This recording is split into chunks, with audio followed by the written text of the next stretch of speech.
Hi there and welcome. I'm Patrick Lichty, and thanks for having me here at the Karachi Art Summit. And I'd like to say a few words about my piece in the summit and online called Draw the Karachi Internet. And in starting, I'd like to say that talking to you, even by video, here on YouTube, is the result of a really long, strange chain of events. In many ways, I'm as much a networked individual as a physical one. I've been on the net since 1983, and I've got thousands of friends across this global network. One, someone you know, Yasir, and we've more or less known about or known each other since 2003 when I started doing this online magazine with the digital curator of the Whitney Museum of American Art, Christian Paul, called Intelligent Agent. I did that for about 10 years. Actually, it was 2002 to 2013. And that's how we met. However, we started talking again a couple years ago when I moved to Sharjah, actually, when I was at American University of Sharjah, and about the possibility of an art summit here. And when that started becoming a reality, Yasir introduced me to your fantastic curator, Mehreen Hashmi, and we started this conversation that questioned this existential moment in network culture and who we are in the net, and even what this internet thing is. So that's the reason why I thought that a relational post-internet intervention in Karachi in the spirit of Hans Ulrich Obrist's Do It project made a lot of sense to me. So this contemporary notion of post-internet, and I look at this term in this unhyphenated, lowercase sort of handle that culture uses to describe a set of effects rather than a description in itself. I mean, one example is new media, something that describes practices around computational media and its production. I mean, net art is another good handle for that too, to describe internet art-based interventions on the internet in the 1990s. Another one is the new objectivity, the Neue Sachlichkeit, that happened in Germany in the 1920s. I mean, it's still called new, right? And we can say this for new media, but I mean, are all these things new? Maybe in terms of, relative to Gutenberg, yes, but, really, these are terms that we grasp culture with. And, a lot of people do this. Same happens with manner in which a lot of my colleagues, including Marissa Olson, who is frequently ascribed for having coined the term post-internet, uses this sort of lowercase title for this cultural moment that we live in that exists after the rise of the internet as of a mass medium. But however, I think this particular term, as it relates to the genre of contemporary art, describes a culture that's perhaps after the rise of social media, blogging, and the like, rather than the invention of the World Wide Web in the early 90s, or the key innovations that the internet is based on 1972 as a way to maintain communications in the event of nuclear attack. So the way I make these distinctions is not fighting for one idea or another, but to describe certain points in time as they relate to culture. For example, the notion of post-internet, for me, describes the period after the emergence of social media where the internet became, and I use kind of a Dubai term, the mall of the world. It refers to a John Hughes-like mall rat sort of moment in the 1980s where kids, like me in the Midwest, would hang out at the mall. But now, everybody hangs out at the mall. And maybe Facebook is kind of like the mall. And I live in the land of the mall. So to me, thinking about a somewhat youth-driven, mall-like environment in cyberspace resonates with me and bears a great metaphor for the world right now. And how we can frame a relational project in which we can think about it, like draw the Karachi internet.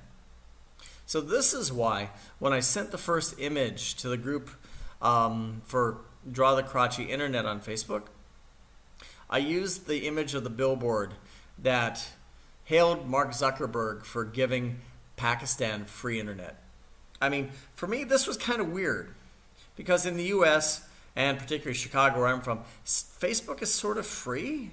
I mean, except for the fact that we basically work for them when we're online and we generate their ad revenue. However, that being said, the fact that Facebook allows some Pakistani service providers to give free airtime strikes me kind of strange, but it isn't really any surprise. I mean, of course, handheld bandwidth is precious in various parts of the world, and in Southeast Asia, landlines are less common than cell towers. But on the other hand, the free Facebook to me is another form of re-emergent colonialism. I mean, it comes from America, the land that basically made the foundations of the internet.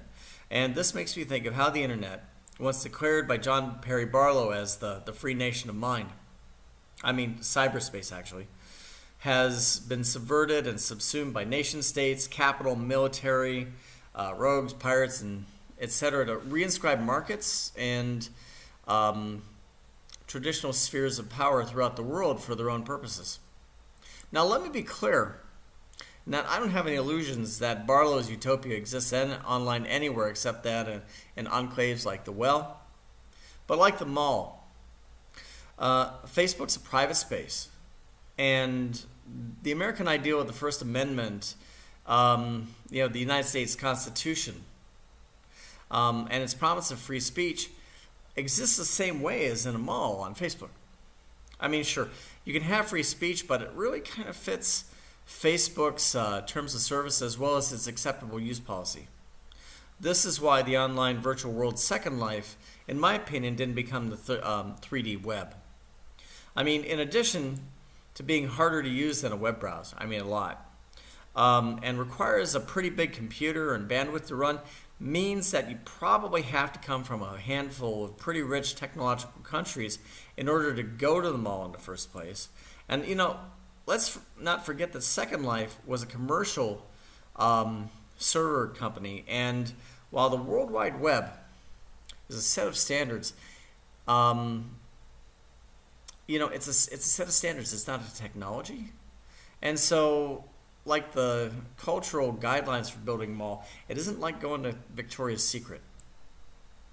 So understanding that the World Mall doesn't exist everywhere, and that entry isn't the same for everybody.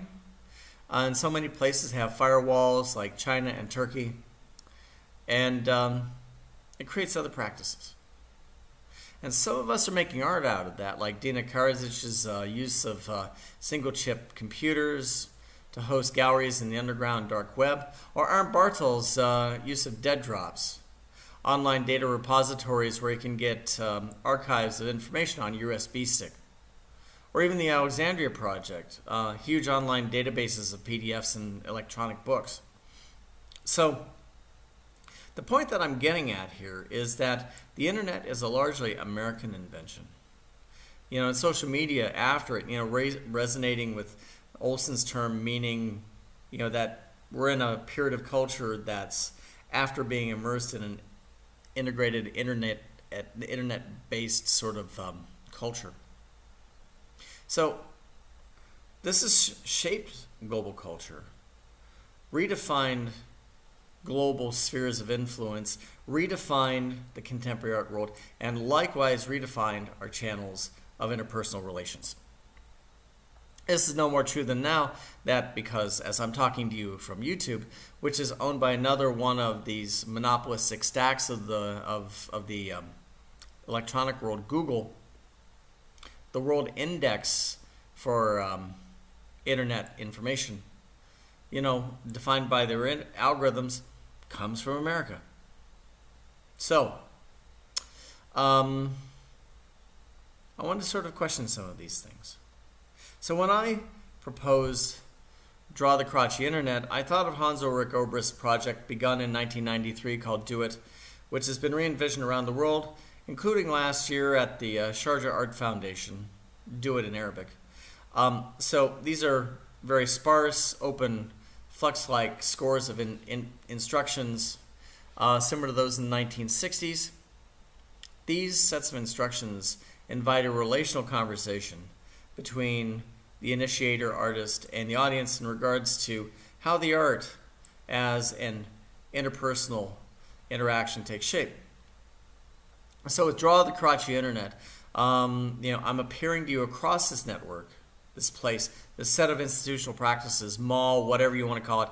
I'm asking you to imagine with me what cyberspace, the internet, even Facebook would be if it originated in Karachi. I mean, on site. It's a sort of network diagram that I have a lot of debts to my friend Barak Arakan for. But it's filled with kind of like post-internet stuff, like cats, memes, Wikipedia. I mean, what would Wikipedia look like if the base language was Urdu, right? But online, it's conversations. We're going to make it into a book. It's going to be this YouTube video and a lot of other artifacts of any numbers of chunks of data zipping around the internet. So what we have here is a conversation as artwork that doesn't only inhabit Karachi, but the world, or at least large chunks of it. So what I'm wondering about here is what would the net look like if it were invented in Pakistan? Would we have Google? Would Facebook be green? Would we have cat memes? Well, I mean, come on, really. We would. I mean, let's get real, okay? But as such, this intervention really kind of became larger than myself by a few billion people at the moment we started it. And, I'm asking you to be part of that too. And actually, to tell you the truth, we are. I'm just making it more visible. So while the installation of Draw is one conversation, the conversation about the internet as existential condition takes part every day around the world without us thinking about it, and Draw the Karachi Internet is my wish to make these institutions and practices that we more and less live with simultaneously as, alongside our everyday lives, more visible. So for me, every day in the web is a real education, and this project has been no different. Although I'm offering our Facebook group as a record of the online part of this conversation, and I hope you'll be part of it in Karachi and also online. So I ask you, what would the internet be like if you invented it? This is what I want to talk about. So I hope you'll join me. Thanks to Marine and Yasir for having me. And I hope this conversation is fantastic, useful, and let's draw the Karachi Internet. Thanks.